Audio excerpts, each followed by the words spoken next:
At Virgin Active, we've been on an incredibly interesting journey. I've been in this business now for 4 years, and when I first came here, I was incredibly excited. I didn't work for Virgin before I came to South Africa, Virgin Active. I worked for a competitor in the UK. So I was so excited to come and find out about the Virgin brand. What's this all about? How did they manage to put Virgin across so many diverse businesses and still be very successful? So I was one of the most excitable people when I arrived on the shores of South Africa, going, I've got the party balloons and the banners, and I'm ready to come and join this organization and learn all about it. I've been raised on Richard Branson. I had the credit card in my back pocket. I've got the books at home. Been a child of the 80s. Richard Branson was huge in the UK. There was never a news story other than Richard Branson, big fingers up at the big boys of BA and all that kind of stuff. It was an amazing, amazing journey. So when I arrived here, I kind of got to this business, and I got in my chair at the desk and was waiting for this kind of Virgin party to evolve, and it kind of never did. And I was like, okay, well, where's all the Virginness? So I went out and I chatted to a few people, and I said, I heard this is like a Virgin business. Where's all the Virginness? Shh, we don't talk about that here. We were Health and Raquet. We were Health and Raquet for almost a decade and a half. And when we went through liquidation, we were acquired by Virgin. And they acquired over 100 clubs. And they acquired over 3,500 people. And then what happens, they went through a rebrand exercise. So they took all of those people and they dressed them in Virgin uniform. And they took all the clubs and they took down the Health and Raquet signs and they put up Virgin Active signs. So superficially on top, it looked like a Virgin business. But once you scratched below the surface, it wasn't Virgin at all. In fact, I would actually say it was the polar opposite to what Virgin is.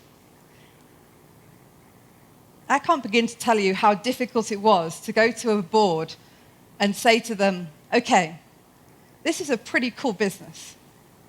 But you know what it could be? If you gave it permission to be Virgin, this could be amazing. And we had to convince them to do some pretty scary stuff to allow us to take this good business to what we believed would be great. So, this is what we had to do. Who thinks culture matters? Does culture matter? Has culture got anything to do with people? Is it not just about brand? Is it not just about having a good image? I mean, what is culture? When you say to people, oh, we're doing a culture strategy, which is one of the most unbelievable oxymorons in the whole of the world because they're two opposite things. But culture is everything. It's not something, it is everything. People will come to you for what your culture stands for. Your culture is your business's or your company's DNA, it's its personality.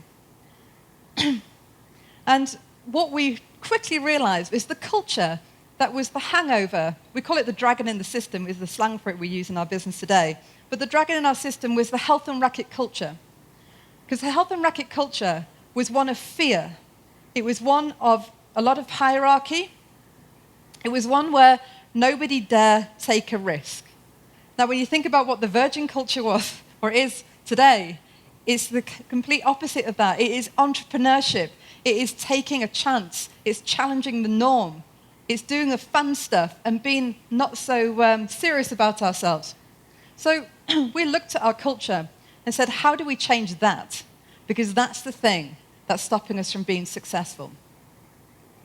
So we had to start with, okay, what are we all about? Now, this for us is everything. If you come to our business, you talk to any of our people, this is what they will tell you. We want to be loved by our people, because if we're loved by our people, we'll be loved by our members. And if we're loved by our members, we'll be loved by our shareholders. That's exactly what Richard Branson said himself. You see, if you get the people right, if the people are happy, they're going to create happy customers. And customers are happy, they'll come back, and that in turn creates a happy business, a happy shareholder. But you need a lofty goal. You need to have something that you can rally your people behind. Because when you go embark on this journey of changing culture, I promise you it's one of the most difficult things your business will do. But you need a war cry. You need something that everyone can get behind. And it can't be long and blooming complicated. It has to be said in a sentence. It can't come out in a book like this from the brand team. Sorry, brand team. It has to be something which is so simplistic that everyone gets it. And that's what we chose. We chose to become the world's most loved. Now, the reason that we chose that and not the world's best or the world's greatest health club chain is because we felt that that's something that could be measured by our people and by our members, not by us. It's not for us to decide whether we are the greatest in the world. It's our people and our members. What I'm going to do for the rest of my time here is I'm going to explain to you the people side of our strategy. This is equally measured by a customer strategy that we put into place, because the two for us are completely intertwined. You cannot separate out your customer service strategy from your people strategy, because guess what? Your people are the ones that deliver your customer service strategy. So the two had to go hand in hand. And I worked incredibly closely with our people director. We pretty much moved into the same office. And we spent all the time on the road together. We spent all the time in launches. In fact, on this very stage, we launched this whole concept to our management team. So we had great people and great service. This is all under the banner of I Do. And guess what? It's a love story. So that's what Virgin do. Because of the world's most loved, we decided to go with this love theme. And everything that we did within that strategy was really encased upon relationship and about love, because that's what you should. You should love to go to work. You should love to go to your local health club. You should love to be a part of this family. Family is about love. You also need to understand that you're in a relationship with your people. You've got lots of, we call them humans now. We don't even call them staff or employees. We've got lots of humans, because we have to remember they're humans and they have their human needs. So of all our humans, we're in a relationship with every single one of them. And that relationship means that, like the birds of paradise right at the beginning, there's a lot of flirting that goes on. And the flirting is about recruiting. So we don't call it recruiting anymore, we call it flirting. I like it. So when we go out and we flirt, it's all about putting your best foot forward. It's all about catching their eye and in a bin de razzmatazz. And then you come to making a bunch of promises. Now you think about a relationship with somebody. Many people don't get beyond the first date. Well, you've got to ask yourself, if your people are choosing not to come and work for you, what part of your flirting is not working for you? And then you think about, okay, well then we fall in love. Okay, I'm enjoying this. It's all the excitement. It's the first, we call it the first 90 days of somebody working for us or being a member is our falling in love phase. And if you go to our business and talk to any of our people and say, what does falling in love mean to you? They'll go, the first 90 days of being here. Because they need something different. It's about giving them what they need when they need it.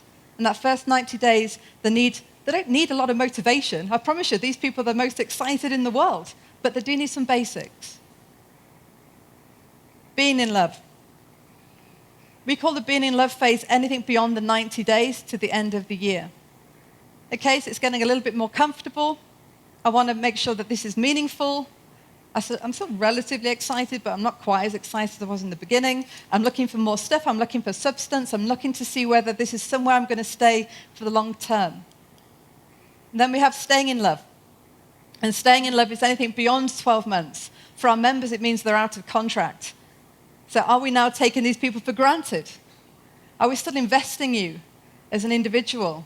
Are we still giving you things to get excited about? Are we still giving you cool stuff like we gave you at the beginning? Are we still taking you to the hot restaurants that we took you on the first date? Or have we just become a bit mundane? See, we can all relate to this kind of relationship, and I'm sure many of you are sitting there laughing in your heads about some of the things that happen in your own lives. But it's a relationship. The ultimate place for us is a place called Happily Ever Active. And this is a place that we've created for our members and for our people. Happily Ever Active is a place where people who have been with us for more than 1 year and are scoring us a 9 or a 10 promoter score. That goes for our staff and our people. And that Happily Ever Active is this beautiful world where things just happen to you. For our members, I don't want to give too much away because I know we've got some in the room. But for our members, it's random, spontaneous acts of love. So we'll just happen to do upgrades. We just happen to send gifts. We just happen to know things about you. And this is a world that's quite new to us at the moment, but we are creating. And we actually monitor our management and how many of their humans, as well as their members, they are moving into the happily ever active place. Our brand values are the absolute fundamental of everything that we are. They are written in 6-meter letters all around the office. They are talked about a lot. We train on them a lot. And we absolutely hold our people to account that they are alive and kicking in every aspect of our company. The temptation at the beginning of delivering this strategy was to actually go, okay, let's do all the cool stuff. We've got brand license because we're Virgin. So we can get away with most things. So let's do all the cool stuff. And it wasn't until we went on a roadshow, we went and spent some time with our people, and literally we sat in rooms like this with stools at the front, with microphones, and we let the people ask us anything that they wanted to ask us. And I promise you, it was an absolute experience. Because we didn't give our people medical aid. Virgin had never invested in that sum, mainly because of the cost. It was an incredibly expensive thing to do. I'll tell you in pounds how much it was, £3.5 million for us to install medical aid. But if they don't feel safe, if they don't feel that they can come to work in the morning and actually be able to get there and not be sick, and if they are sick, they can't go to the doctor's, going to miss a whole day of work, then there was just no way that we could make them feel safe. So we think about, do I feel safe? Have we been very straightforward with them? Do we explain to them what is expected within their role? Do we make sure that on day one of starting that you've got the things that you need to do a good job? Do we actually share that with them? Do we make them feel like they belong? Do you know who your co-workers are? Have you been introduced to everybody? Yeah, does everyone know? At our head office, we have these hearts that hang over all of our desks with our names on it. Because there's nothing worse than going into a big head office and not knowing who's who. And even when you work in that office and you don't know who's who. So you walk into our offices, you'll just see these big hearts, and that's just to get rid of the not knowing, to make sure that people feel that they belong. We put in things like the vibometer. Every day, when they go onto the intranet, they just do have a little sliding scale, and they click how they feel. And that comes straight up to me. So I have a vibometer in my office, which constantly displays how the business is feeling. If I wanted to break that down into clubs or into functions or into regions, then I can do that. But it's a constant gauge, and they just go sliding scale 0 to 100%, how are you feeling? And they slide that thing up and down, and it's an awesome just dip in tool of, is the business feeling good today? If you put a policy out tomorrow, how does it feel the next day? Is it feeling the impacts of that? Because how my people feel has a massive impact into how my members feel. And we threw out the rule book. You talk about Health and Raquet. I promise you, I've never seen so flipping many rules in the whole of my life. They had rule book upon rule book. That we had a whole web base of operational standards. So we only live by one rule now, which is the golden rule, which is that. We just treat others as we expect to be treated. And that's the gauge for internal and external. Activist is what we name our people now. We want to create an army of activists. Because activists create super promoters, as do terrorists create super detractors in our business. So the more activists we have, the better we have with our customers. So unleashing our army of activists is what it's all about. And we are very focused on our people. In fact, 80% of my role is people. I don't work in the people departments. I'm not the HR director by far. But my job is to do that. Because if we have this flywheel, this is how I grow this business. That's my responsibility, is to grow it. If we make happy people, they make happy members. If we have happy members, that creates growth. That's why we've just opened our 97th club at the weekend. We're now a big business. We've got 4,500 employees, over 100 clubs just here in SA. Now we access 120,000 people a day. These are just the outcomes of putting an amazing culture in, of a company who cares for its people first, then to its members, and finally to its shareholders. Thank you very much. This video was developed by the CRF Institute